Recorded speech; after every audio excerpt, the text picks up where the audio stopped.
Hey everyone, welcome back to another video. So we're talking about AMC's Interview with the Vampire, the TV series about my favourite franchise, the Vampire Chronicles. I have to admit I am really enjoying the series so far, which I think might have something to do with how low I set my expectations for it.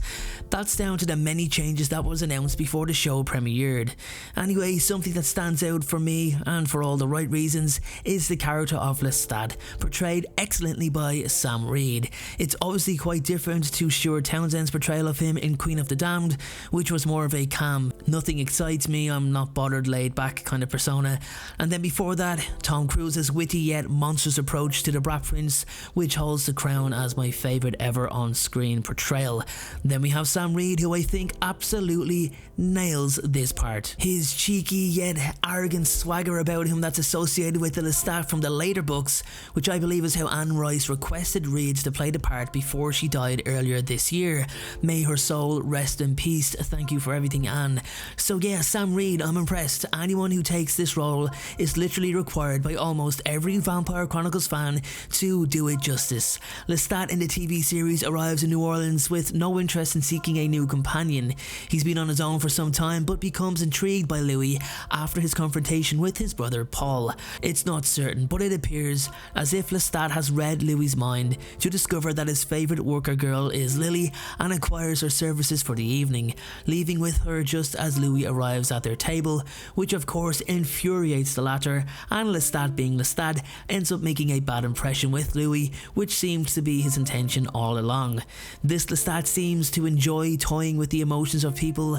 That's something that's evident from early on. Lestat has been around for some time. He enjoys a game, sure, why wouldn't he, after so many years as an immortal? It's how he keeps himself entertained. In the TV series, it's not just Lestat as a person that attracts Louis' interest in return, but he's actually nothing the likes of which Louis has ever seen before. Then to add to that, he displays what seems to be a new power, one that I certainly don't remember in the books at any point, which is of course the ability to freeze time and telepathically communicate with Louis, shown during a game of poker. Lestat even helps Louis cheat during the game by swapping cards with the gentleman opposite him, and Louis claims the entire pot. The premise of the first few episodes is obviously to gain favour for Lestat and Louis.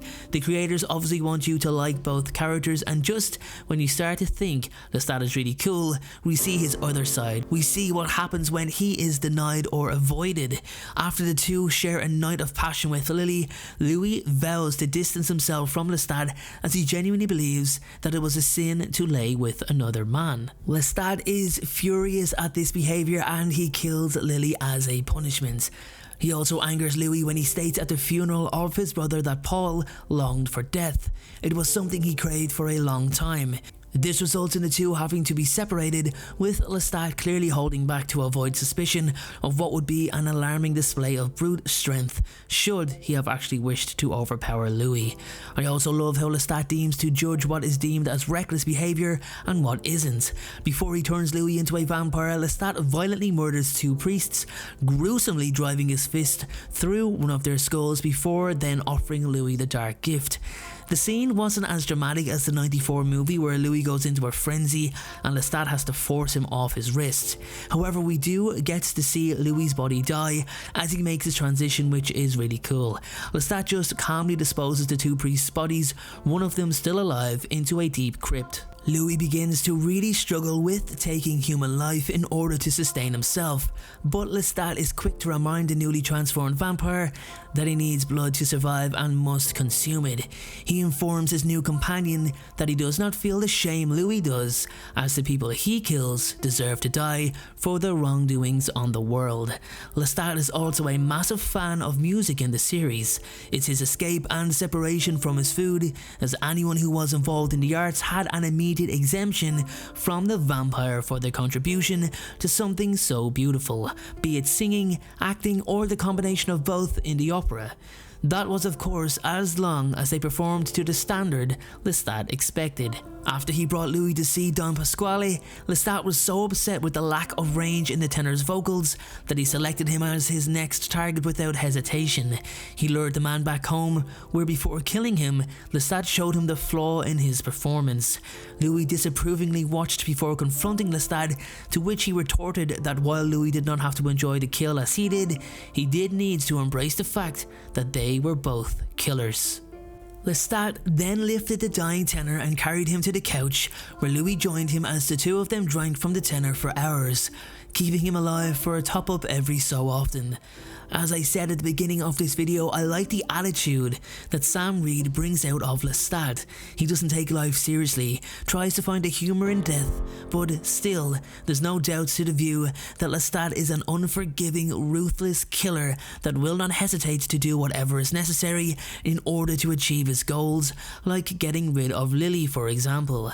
I mentioned earlier that he done that as a punishment to Louis, but in truth, he was getting rid of a distraction that was getting in the way, as Louis seems to have real feelings for the girl. Lestat actually spent a considerable amount of time with the girl, but was quite easily able to dispatch her when the situation required him to do so. So guys, we have a Lestat that seems to have the confidence that comes with a dozen books of experience that got him there in the first place, except none of that has happened yet.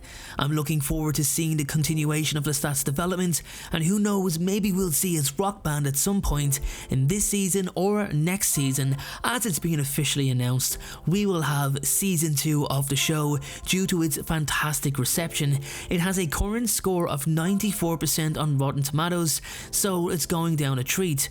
Audience score is currently 74%, but personally I think a lot of that comes from the big changes the show's creators and producers have made. It's just a guess, so don't quote me on it, but I do feel the changes play a part in the fan reception. As for me, I've gotten over it pretty quickly, and I'm enjoying a really cool, well-written adaptation of one of my favourite books. Anyway everyone, that's my take on Lestat's character arc from the AMC Interview with the Vampire TV series, and a little bit of discussion on his new powers that obviously he didn't have in the book.